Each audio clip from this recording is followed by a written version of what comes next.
Med obiskom vlade v jugovzhodni Sloveniji danes prav tam kaos z vremenom. Hudo neurje, videli ste, močan veter in toča so sredi dneva prizadeli Novo mesto in okolico. Poplavilo je številne ceste in objekte, med drugim šolski center Novo mesto. Voda s točo je takole zalila tudi številne avtomobile. Na osnovni šoli Drska je odtrgalo del fotovoltaičnih celic in strehe, zato so strehe letele iskre, jutri pouk odpade.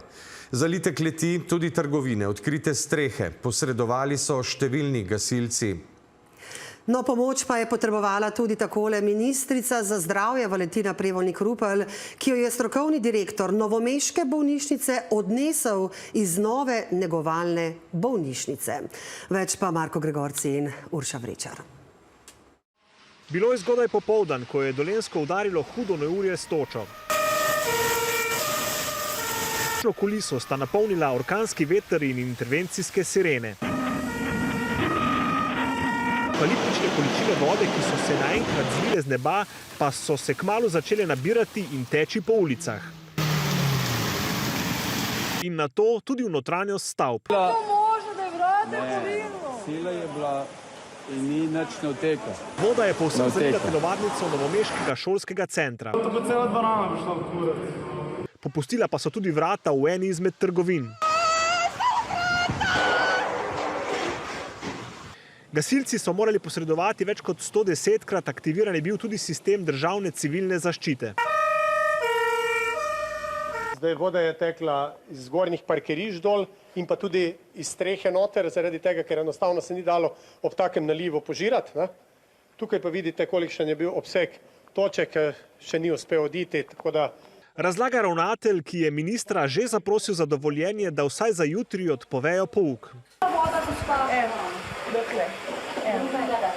Strnilo se je, začelo pihati, naliv je bil, v kasnejšem času se je pojavila še toča, tako je trajalo približno 10-15 minut in ko je nehalo, smo pa začeli z akcijo. K sreči je večina dijakov že zapustila šolo, razlaga ravnatelj tehnične gimnazije. Kam bi skočil, ne? Vsak je v svoj konc skočil, ko se je začelo to iz neba dol sklatiti. Ampak ja. V tem trenutku ocenjevati škodo je težko, verjetno je velikostnega reda več 100 000 evrov.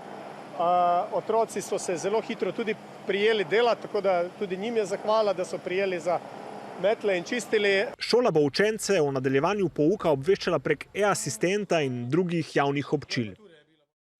No in gremo zdaj v živo na prizorišče. Urša, kako je ta hip? Veliko škodo bodo verjetno v Novem mestu še odpravljali. Ja, vse skupaj se je odvilo v okoli 20 minutah, no in najhuje je bilo tu v šolskem centru Novo mesto in pa v športni dvorani Leona Štuklja, kjer smo ravnokar, no in še pred nekaj urami je bilo tu med 10 in 15 centimetri vode. Sanacija tako še poteka, za delo pa so, kot vidimo, pa prijeli kar zaposleni, tudi učitelji. No in ti pripovedujejo, da se torej malo pred 2. uro popoldan kar naenkrat stemnilo, sledil je močan naliv. Za učenci, ki so takrat še sedeli v šolskih klopeh, pa so lahko le držali okna, pihajo namreč močan orkanski veter, ki je tudi v okolici šole podiral drevesa. Zalilo je kletne prostore šole, učilnice, hodnike. Jutri pouka tu zagotovo ne bo. Kako bo v prihodnjih dneh, pa bo seveda odvisno od sanacije, ki pa bo verjetno še dolgotrajna. Škodo pa direktor šolskega centra že sedaj ocenjuje na vsaj 100 000 evrov. Hvala lepa. Hvala lepa.